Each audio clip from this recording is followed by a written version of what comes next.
Guys, welcome back to Southern Latitudes. I'm Robin and I garden in East Central Florida, and this is my half-acre suburban backyard, and we pack as much as we can in it, and I'm still packing things in, although I probably don't have room for many more big trees, at least yet, but I got two buildings that got to come down.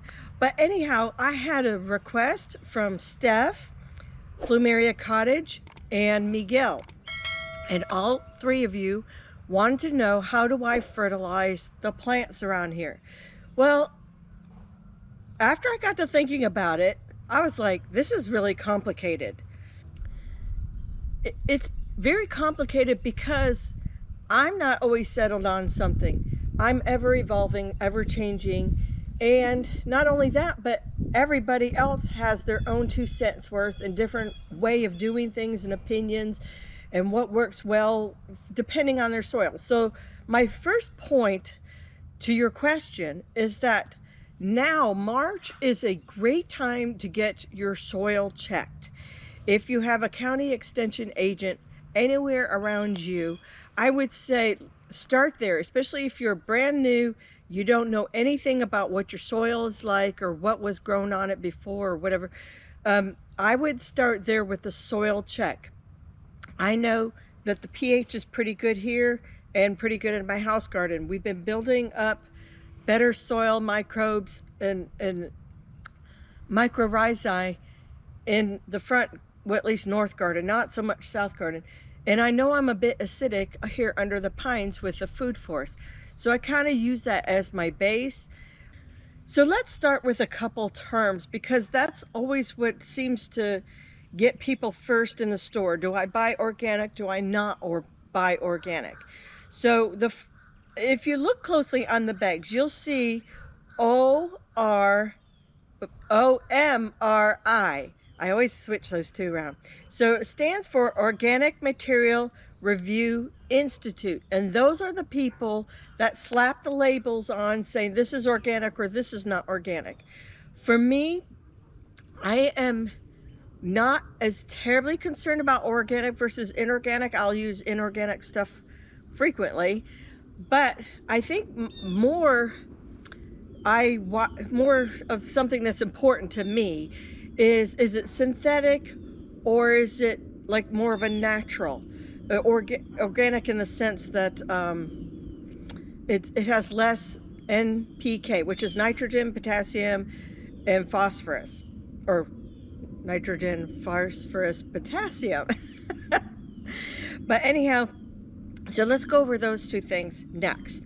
So you have synthetic things, which is usually going to be your pelleted stuff, your granules, although there's some liquid products out there too.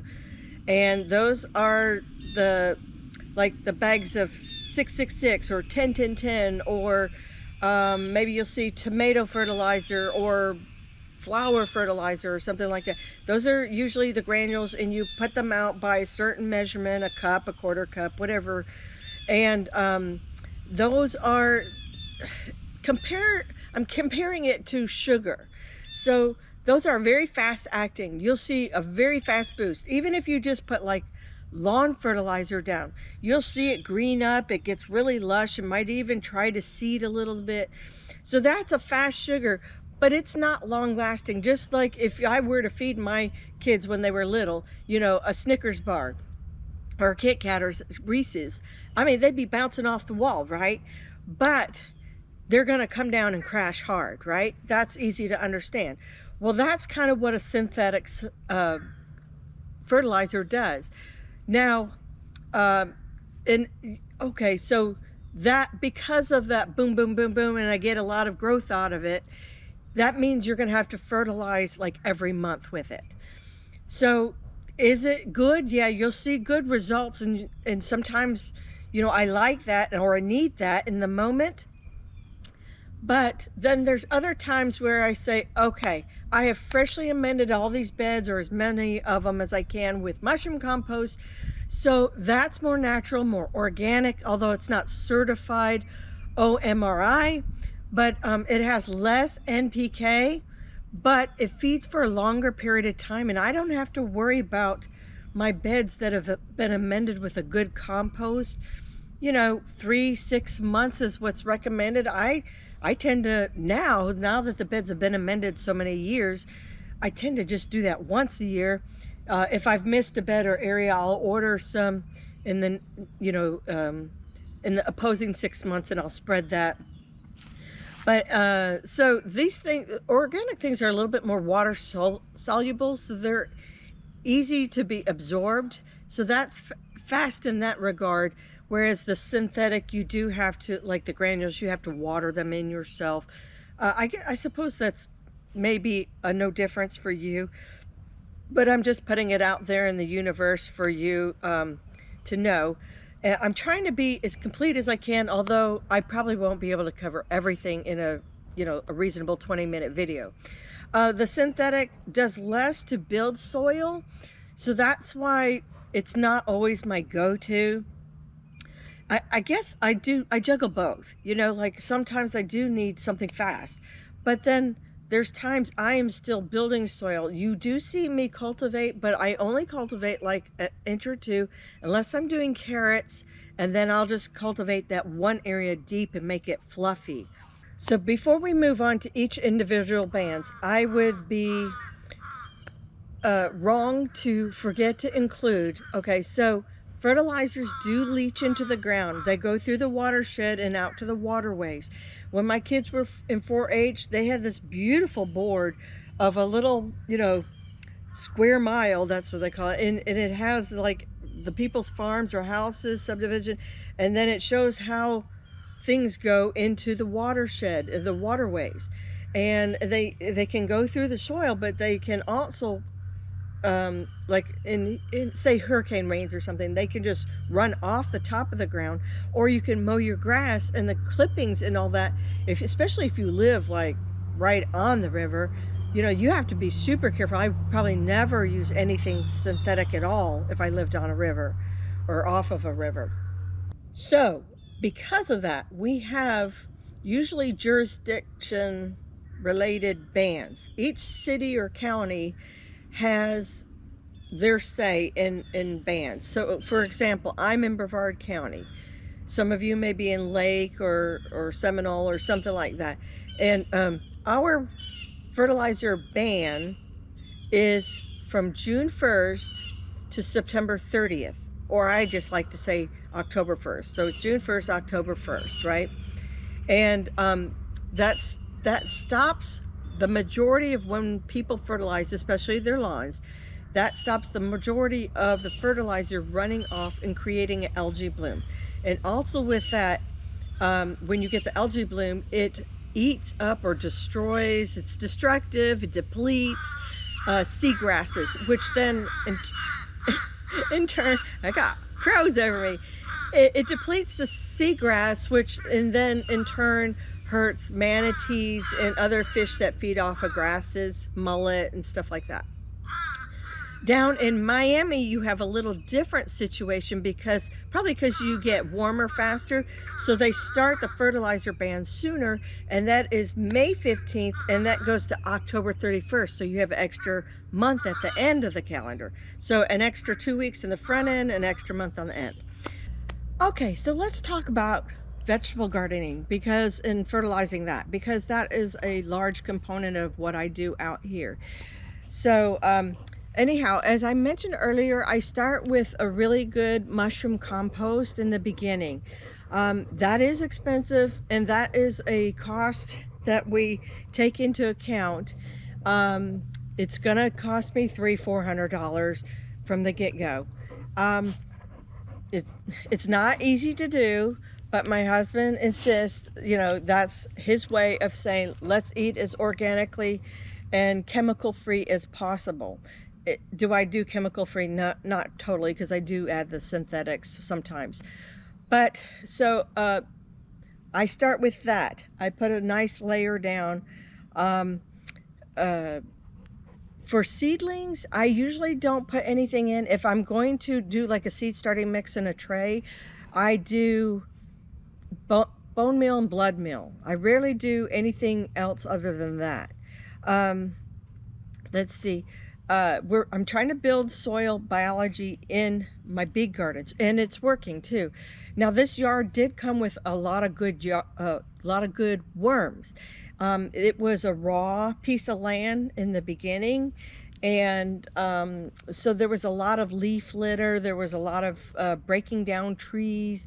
There was all that when we came in here and we removed the palm trees, and later we had to remove a dying oak. We found that, but there had been all sorts of, like, at least 4 decaying trees on this lot, plus all the leaf litter from years and years and years of palm tree fronds and everything down.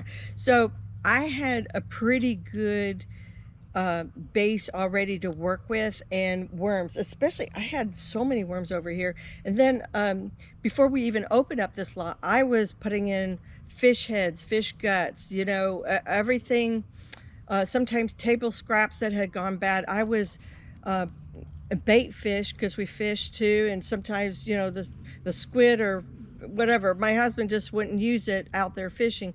So, you know, we started building up soil a long time ago in the house garden, which is also why I was so shocked that I had onion failure. But anyhow, I digress. So let's keep moving. So always build up your soil and what's in it. You want good fungus, good nematodes even. So everybody, I have really evolved on this. I have solarized because I had a really bad nematode issue one early year, probably a decade ago, in house garden.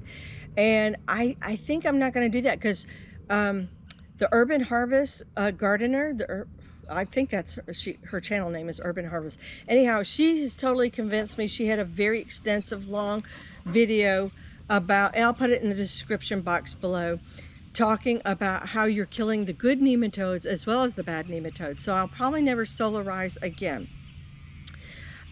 which is laying the black tarp down and leave it there for 2-3 weeks, and you know, you just kill off the nematodes. That's the general idea. So let's see, lime.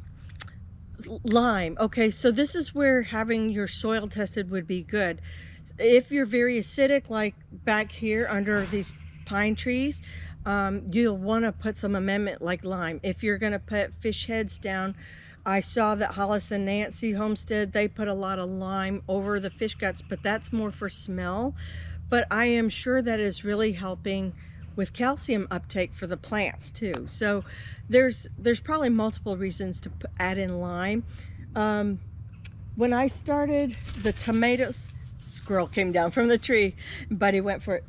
When I started my tomatoes over here this year, because this spring, I think I had amended in the fall with mushroom compost, but I wanted to give it that boost before we go into a really nice tomato season. So I did, you saw me, I just mixed around my synthetics and my organics together. If I remember my combo, my little cocktail right, it was 10-10-10, just a little bit, mixed with blood meal, bone meal, azomites, lime, and maybe some Epsom salts. So, and I just stirred it all up, and I just down the whole row, covered it lightly, and then I put the plants on top of it, and they have taken off. It has worked amazingly. They have not suffered at all from it. So, okay. Did I finish I think I finished the seedling part. I'm looking at my notes. I'm not consistent. I will tell you, I'm not consistent. That's why it's really hard to do this fertilizer talk. Just as soon as I say I do this, then I will forget and not do it. And sorry, I'm human. I get busy, I forget, you know, rain happens. It was on my phone calendar and the alarm went off, but then, you know, that week I had to babysit. I don't know, you know, it happens. Give yourself grace in this area. The plants will probably survive. It's Florida. Everything here survives. Well, mostly everything, unless you're planting. Oh, I saw somebody, some poor soul wants to build a food forest right off of the beach, and I'm like, yeah, thank goodness a lot of other people already had responded, so I didn't feel the need to do that. But if you're right on the beach, you probably want raised beds, you want a lot of amending, you want to bring in your soil, you're going to have a lot of salt issues. That's something I don't have experience with. Okay, let's talk about mid-season amending. So I don't usually do that. But again, here's the inconsistency. I have done it with corn. I have done it with the Brussels sprouts. I will come in sometimes mid-season with peppers and give them a nice organic boost of things. Usually like maybe like a bone meal and a Epsom salt. I forgot to gather that information. I can't remember the teaspoon amounts or whatever. I'll put it right next to me of which you can blend Epsom salts with water and make like make a tea or a foliar spray. I do have a recipe for that, so hold tight on that part. But you can add around the base and that'll really boost your blooms on peppers. Okay, while we're at it, let's talk about compost teas, because like I said, you have those 4 months that you're not going to be able to use anything synthetic. So you want to start with, especially if you got a food forest and you have space, put in Mexican sunflower, and the leaves on that, the mulching of that, all can become food for your other garden. You can use it to make teas. Let's see, again, whole fish emulsion is organic. If you build a fire, you have a fire pit, save your ashes, put that out there. Biochar is excellent. If you drink coffee, put your coffee grounds all into. You can either build a compost pile, or you can be like me and you could just go through and spread it in your garden. Coffee grounds are more acidic. I think like strawberries like it. I forget, blueberries and some other things. But you can just blend that in. If you collect your eggshells, they don't really stink that bad. And I don't wash my eggshells. I just, when the bowl gets a little bit big, I put them on a tray, cook them till I can smell them, turn off the oven to pull them out, they make a weird crackle, and then I throw them in my NutriBullet, and they make, they're not readily available to be used, the minute you put them in the garden, but they'll break down, especially when you grind them, they'll break down faster in the garden, and things will come up to eat it. Always, keep in mind, like, as if you don't want to throw things, if you're very conscious about throwing things in the garbage or the landfills, I put a lot of my decomposed vegetables in the garden. I'll just dig a hole. If I have an empty row, that's my row I'm working on. If you have comfrey, some people can do comfrey or have comfrey, use your comfrey. I saw this week kelp or seaweed. That's really good too. I have not used that very much. Yeah, I don't think I have that much experience. So anyhow, but I've heard you can use it. That's also organic. Banana peels. Now I have banana trees everywhere. So we save those peels. My family knows to put them just in a bowl or in I have a pitcher. And so we'll put them in there and we'll make banana water. And just put the peels in there, put some water, leave it overnight. It kind of gets bubbly and it starts building the good bacteria, and then we'll water stuff with it, and I'll just keep refilling that same pitcher for a couple days. Or if the banana peels get ugly, I either put them out here in the garden, or I have a staghorn up front. We tend to throw a lot of banana peels up into that, and as it rains it naturally gets fertilized. So that's also something I fertilize. I didn't even put that on my list. I forgot worm castings. So I know you can buy worm castings. I've not ever done that because I have really good worms. And if you put your decaying meats or vegetables, or as David the Good says, your enemies, compost your enemies. I always think that's funny. I should buy that t-shirt. But if you compost things like that, the worms will come and automatically put castings, which is just a fancy word to say poop, in your soil. So now this part, I'm going to tell you, I'm going to put up screenshots. This is not my own information. I'm totally giving credit to Permaculture FX, Chris. It came right off of his website, and it talks about how the things you can put into making a compost tea. And also, so azamites are, I can't even properly describe it, but I think it's like little, prehistoric shell type things with porous holes in it. So say you were to make a tea and you would put your like chicken manure, bunny manure, whatever aged manures, not fresh manures. Don't put in fresh chicken manure, but put in something aged like that that you know is safe for from grazon, and then throw in so much azomite, and then Chris recommends putting in, I saw David the Good to say this too, you can aerate it overnight with an air bubbler, just like the kind you take, you know, for fishing, like um, from from land or something. You keep your bait alive, the little fish tank bubblers, and you bubble that, and you change the way, the composition of it. And sorry, I can't be more scientific than that off the top of my head, but you put your azomites in there and you charge them, and then you can put that in the ground, and that holds the nutrients for years and years for whatever you're growing in the future.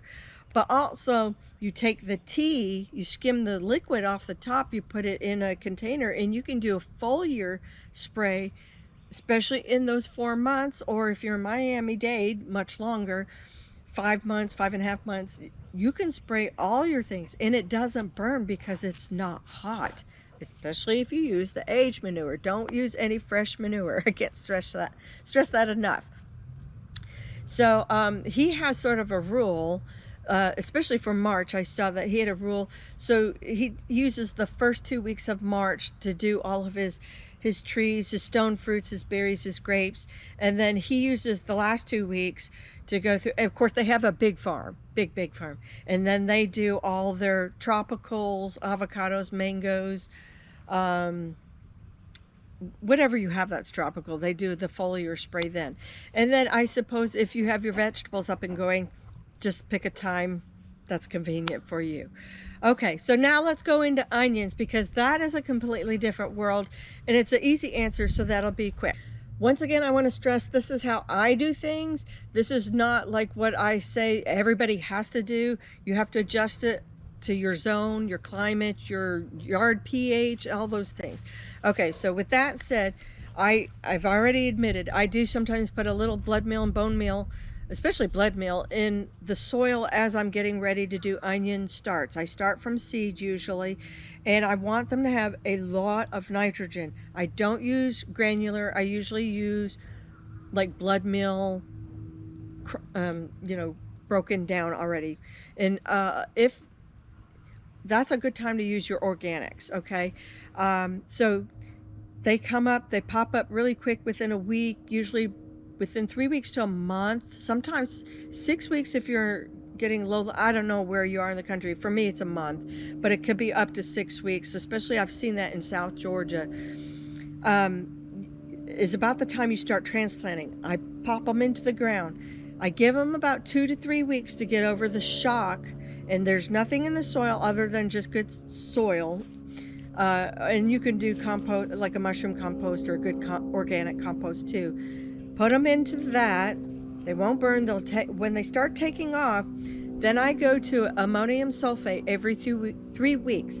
And pretty much I'm just following the schedule that's on the dixondale.com website. And everything I learned from them. It has worked magically and successfully. And also Hollis and Nancy, you know, they kind of, I had tried onions and given up, and then when I saw they moved to Florida and they put out an onion video, and I'm like, their onions are a pound or more. And then I saw Travis Key from Lazy Dog Farm, him, and I saw Haas Tools. So that's the whole Key family and their business. I saw them putting out these 1 pound onions, and I started using their tricks and their cycles and their recommendations. And since then, I was able to do very well until this year when I had a crop failure. So I fertilize. Usually takes me about 1 bag of ammonium sulfate for the amount. I usually do like about 3 rows of alliums, whether that be garlic, leeks, onions, shallots, something like that. You know, those are all in that same family. So it takes about 1 bag till I get to the new year, and by then I have beautiful green tops. And then you stop, because then you're going to start seeing bulbing, especially if you're in Central Florida. This is the dates and the numbers and stuff for me in my zone. So adjust it for your zone. Okay, peppers, I already talked about compost. Epsom salts, I'll put that little mid-season pick-me-up recipe I use. Um, I'm going to start adding, it's my goal to add more fish fertilizer this year. I've already bought the jug, and so I'm going to start applying that. I'm going to return to that because, I mean, I had it readily available when we fished, and so the past 2-3 years, I have not been using fish as much, but I want to return to that. Flowers, my flowers are pretty neglected. They do get mulched around, but they don't get a lot of fertilizers. I do my bromeliads usually about once a year, and that's if they're lucky. I'm trying to think. I'm going to try to do better about eventually I'm going to include them in my fertilizer plan, but I just really haven't. I am the past 2 or so years really trying to up my flower game, and it is beautiful, but I also have another purpose because I knew eventually, and this year's case in point, I knew that my fruit trees would be blooming eventually, and they would need the pollinators to stick around. I want this to be on their mental map of we need to come to this yard for food. And so flowers help sustain that in the months when I don't have vegetables blooming, when I don't have fruit trees blooming. So the flowers just keep them here. So I always need pollinator friendly things. The sweet almond also does its job. The papayas actually bring in a lot of papayas. My neighbor has firebush. You know, I even see palm trees from my other neighbors. They bring in tons of bees. So a lot of times I'll let my broccoli go to bloom. That'll bring in bees. And this is not really a bee video, so we'll stop there. But oh, and banana trees get 10-10-10. That's usually Jack's job, and I think he just does that every 3 or 4 months whenever he remembers. So with that said, I think I covered everything. If I haven't, then I either don't know or I have forgotten. Just ask me down in the comments below, and I'll try to fill you in the best I can. But that's the majority of everything I do here. And I wish you luck. I hope this is everything that you needed to hear to get you started on the right foot for our gardening season, or spring gardening season this year. Don't forget, do not fertilize during the summer, and then start again with your organics for your fall gardening. Okay, take care, God bless, and I'll see you in the next video. Bye-bye.